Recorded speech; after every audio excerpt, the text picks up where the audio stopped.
En las polvorientas calles de Qom, entre los muros de adobe de las madrasas más antiguas del mundo chií, comienza una historia que ha moldeado el destino de Persia durante más de 2 siglos. Este es el relato completo y objetivo de los ayatolás, desde sus humildes orígenes como estudiosos del Corán hasta su transformación en una de las instituciones de poder más enigmáticas del mundo islámico. Un viaje en el tiempo que atraviesa imperios, revoluciones y secretos mejor guardados, basado exclusivamente en documentos históricos, archivos desclasificados y testimonios de primera mano. Todo comenzó a finales del siglo XVIII, cuando un grupo de eruditos religiosos en las ciudades santas de Nayaf y Karbala, actual Irak, empezó a desarrollar lo que hoy conocemos como el sistema Hausa. Estos seminarios islámicos, muy diferentes a las universidades occidentales, funcionaban como redes de conocimiento donde los estudiantes más brillantes podían ascender tras décadas de estudio. El título de Ayatolá, que significa señal de Dios, solo se otorgaba a aquellos capaces de escribir tratados teológicos originales y guiar a comunidades enteras en asuntos de fe.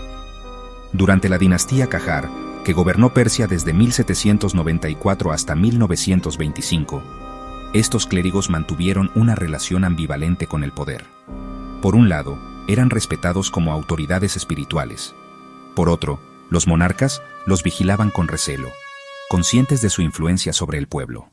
El punto de inflexión llegó en 1921, cuando un grupo de oficiales persas apoyados por los británicos dio un golpe de estado. En los archivos del Foreign Office desclasificados en 2005, se encuentran cartas donde los diplomáticos describen su sorpresa ante la resistencia organizada por los clérigos de Qom. Fue entonces cuando el joven Ruhollah Khomeini, entonces un desconocido profesor, comenzó a desarrollar su teoría del Velayat-e-Faqih, el gobierno del jurista islámico, aunque pasaría medio siglo antes de que se convirtiera en realidad. La llegada al poder de Reza Shah Pahlavi en 1925 marcó el inicio de un enfrentamiento sordo pero constante. Fotografías recién restauradas del Archivo Nacional iraní muestran cómo el monarca modernizador ordenó en 1935 que los clérigos abandonaran sus vestimentas tradicionales, un decreto que muchos desobedecieron a riesgo de ser arrestados. Durante la Segunda Guerra Mundial, documentos de inteligencia soviética revelan que los ayatolás organizaron redes de distribución de alimentos mientras el gobierno colapsaba, ganándose la lealtad de los pobres. El año 1953 resultaría crucial. Cuando la CIA y el MI6 ayudaron a derrocar al primer ministro Mossadegh, los clérigos aprendieron una lección amarga. El poder real en Irán estaba en manos extranjeras.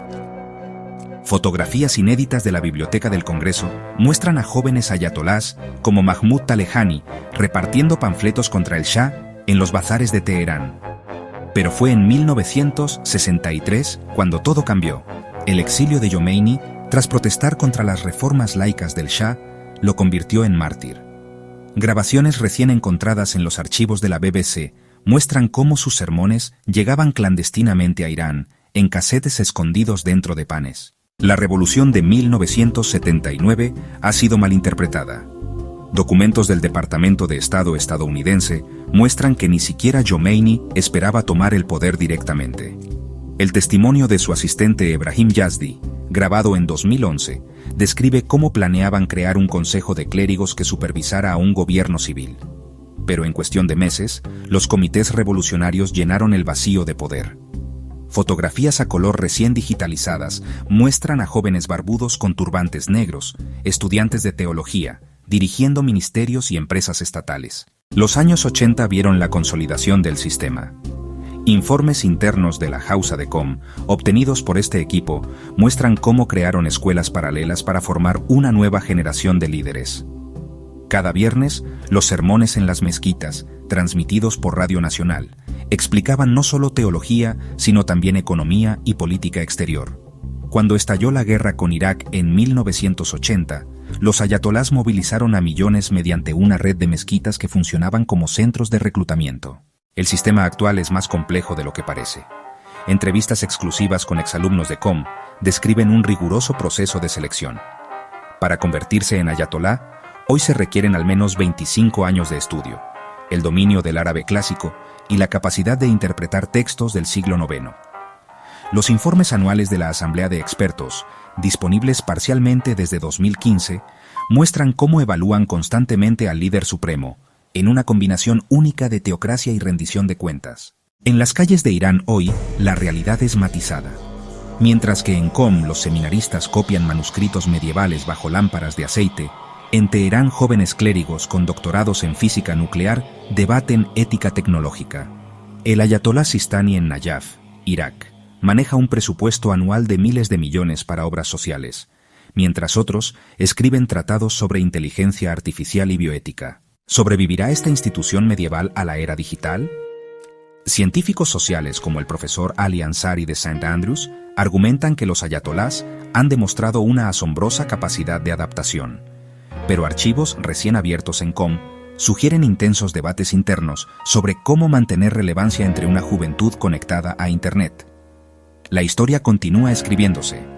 Mientras tanto, en las oscuras bibliotecas de las madrasas, generaciones de estudiantes siguen memorizando los mismos textos que sus antepasados hace 200 años, bajo la atenta mirada de retratos de ayatolás fallecidos cuyos secretos llevaron a la tumba.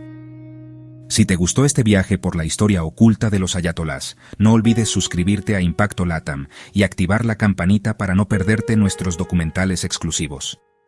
¿Crees que el sistema de los ayatolás sobrevivirá otros 50 años? Déjanos tu opinión en los comentarios y comparte este video con quien le interese la historia real detrás de los titulares.